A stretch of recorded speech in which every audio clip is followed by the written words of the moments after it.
Mitä teet juuri nyt? Sion paihailen lounasta. Mitä syöt lounaaksi? Jen macarons miten sonaten miten mit solmetki. Carne-ticada tarkoittaa suomeksi jauhelihaa. Okei, siis kuten pasta jauhe lihalla. Tosi hyvää. Kuulostaa herkulliselta. Pidätkö lounaastasi? Kyllä, pidän lounastani.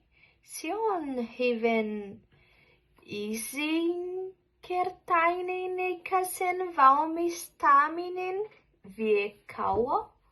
Tosi hyvä. Se on luonnollisempaa sanoa, eikä sen valmistaminen vie kauaa. Okei, kyllä, se on hyvin yksinkertaista eikä sen valmistelu vie paljon aikaa. Tosi hyvä. Se oli parempi. Yes.